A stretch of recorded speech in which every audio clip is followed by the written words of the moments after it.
There is another pandemic that has infected far more of us than the coronavirus, the spiritual pandemic of anger.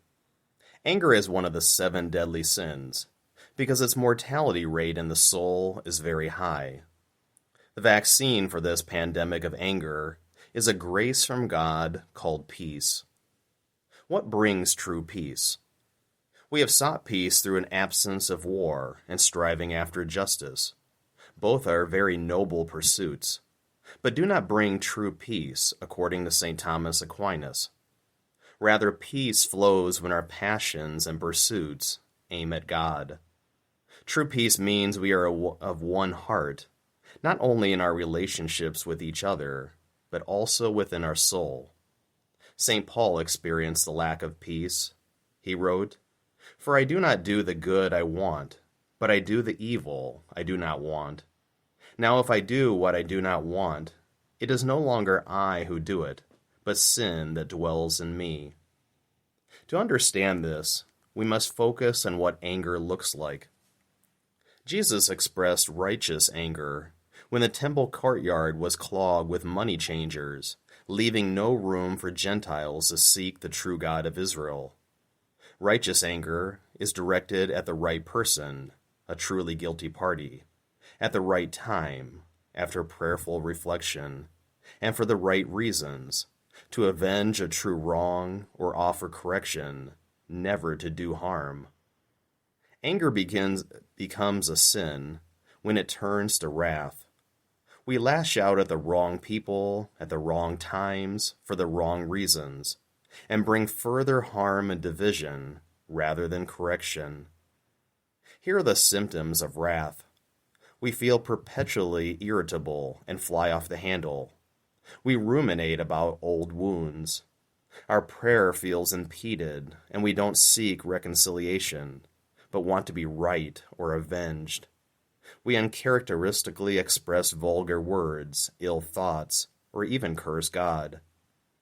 When anger is unchecked, it can blossom into murder, said Jesus. You have heard that it was said, "You shall not kill, and whoever kills will be liable to judgment." But I say to you, whoever is angry with his brother will be liable to judgment. There was peace in the world until Cain killed Abel, because he was angry that God favored Abel's offering. Ironically, wrathful anger is propagated by some in order to build their own version of the Garden of Eden, or a utopia. The false belief of utopianism says that we, humans, are capable, through our own powers, of creating a perfect society or state. To achieve this utopia, people wrongfully think that political and economic systems will allow us to live in happiness and peace. People are actually encouraged to express wrath toward anyone standing in their way of this fairy tale utopia. It also seeks revenge for past wrongs done by less enlightened people. Sound familiar? Utopianism is not biblical. In Revelation 21, God builds the new Jerusalem that comes down from heaven, not us. Besides, encouraging people to practice wrath is a sin. St. Paul wrote, "In your anger, do not sin."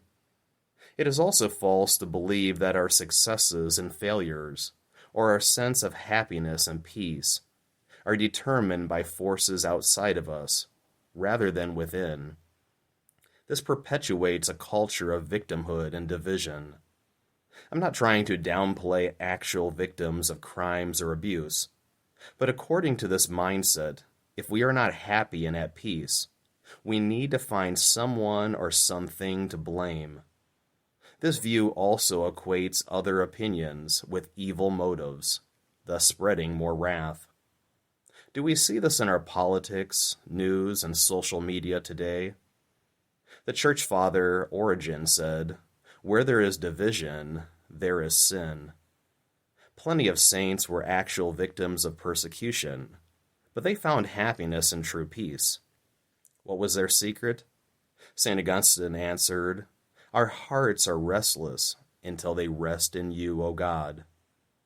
We will find happiness and peace when we tame our passions and pursuits, and don't give in to sinful desires for more counterfeits to God. This is a grace we must pray for from God. We cannot expect peace with each other if we don't first experience it within. Jesus said the commandments were summarized into loving God with all of our energies and our neighbor as ourself. It is only when we place God and neighbor before our selfish pursuits that our soul will find peace. St. Thomas said that the practice of love causes peace. This is why Shebna was removed from his office as prime minister in our first reading. He loved himself more than the Israelites he served, and built a mighty mausoleum. Agents of peace surrender to God in prayer, like St. Francis of Assisi. Lord, make me an instrument of your peace. Where there is hatred, let me sow love.